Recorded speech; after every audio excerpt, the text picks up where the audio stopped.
नाशिक या वृत्तवाहिनीचे प्रतिनिधी किरण कारभारी आहेर राहणार हनुमान चौक नवीन सिडको नाशिक यांच्यावर कुबेर लॉन्स बडदेनगर सिडको नाशिक येथे वृत्तसंकलन करण्यास गेले असता दोघा गुंडांनी अचानक हल्ला केला।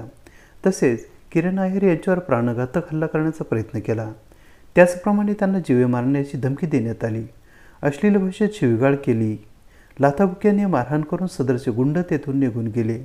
याबाबत किरण आहेर यांनी अंबड पोलीस ठाण्यात रीतसर फिर्याद नोंदवली आहे। त्याचप्रमाणे संबंधितांवर पत्रकार संरक्षण कायद्यान्वये गुन्हा दाखल करण्यात आलेला नाही।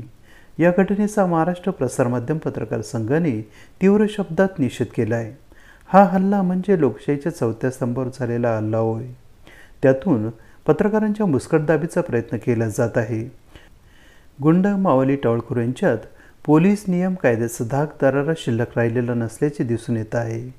त्यामुळे संबंधितांवर मोक्का तसेच पत्रकार संरक्षण कायद्यान्वये गुन्हा दाखल करण्यात यावा। पत्रकार किरण आहेर यांना व त्यांच्या कुटुंबियांना पोलीस सुरक्षा पुरविण्यात यावी अशी मागणी महाराष्ट्र प्रसारमाध्यम पत्रकार संघातर्फे सतीश रुपवते, अविनाश आहेर, गुलाब मनियार, संजय परमार, मोहसिन पठाण, अमर सोळंके, हेमंत काळमे, कमलाकर तिवडे, अजीज सय्यद, बंटी आडाव, सचिन गायकवाड, राजू शिलावट यांच्यासह अन्य पत्रकारांनी केले आहे। या संदर्भातील निवेदन माननीय पोलीस आयुक्त संदीप कर्णिक तसेच नाशिकचे अप्पर जिल्हाधिकारी बाबासाहेब पारधे यांना देण्यात आले आहे। दरम्यान पत्रकार किरण आहेर यांच्यावर झालेल्या हल्ल्याबाबत तसेच हल्लेखोरांवर कारवाईबाबत पत्रकार संघाच्या वतीने अविनाश आहेर, सतीश रुपवते, गुलाब मनियार यांनी प्रतिक्रिया दिलेल्या आहेत। मधले अतिशय क्रियाशील पत्रकार किरण आहेर यांच्यावरती काही गावगुंडांनी हल्ला केलेला आहे आणि मला सांगायला अतिशय वाईट वाटतो की भारतातली लोकशाही जी आज टिकून आहे ती खऱ्या अर्थानं केवळ मीडियामुळे टिकून आहे आणि न्यायालयामुळे टिकून आहे। तर जर ह्या लोकशाहीच्या आधारस्तंभावर जर असा गावगुंडांकडनं जर हल्ला होत असला तर जे पत्रकार प्रामाणिकपणे आपल्या घरादारावरती तुळशीपत्र ठेवून समाजासाठी काम करत आहे त्यांच्या मनात कुठंतरी भीतीचं वातावरण उत्पन्न होईल।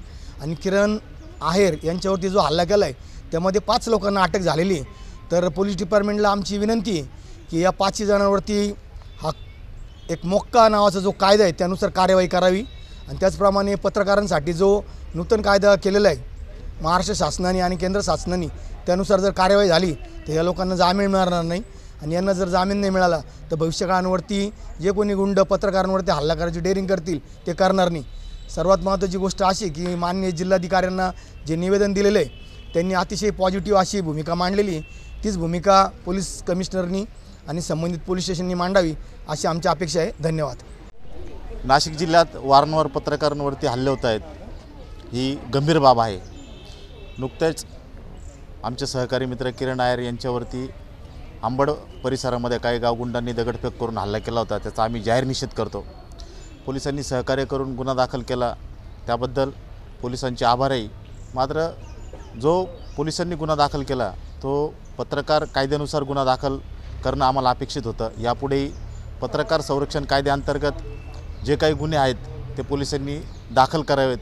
पत्रकारांना मारहाण किंवा शिवीगाळ किंवा दमबाजी होऊ नये यासाठी पोलिसांनी नियोजन करायला हवे। पोलिसांनी याकडे गांभीर्याने बघायला पाहिजे। पत्रकार घटनेचा चौथा आधारस्तंभ आहे। जर या चौथा आधारस्तंभासोबत जर दमबाजी झाली, दगाबाजी झाली, मारहाण झाली तर समाजामध्ये वाईट परिणाम उमटतात आणि पत्रकारिता करणं मुश्किल होतं। म्हणून पोलिसांनी याकडे गांभीर्याने लक्ष देऊन पत्रकार संरक्षण कायद्याअंतर्गत गुन्हे दाखल करून पत्रकारांना सहकार्य करावे एवढीच माफक अपेक्षा आहे। द हिंद न्यूजसाठी प्रमोद रहाणे, नाशिक।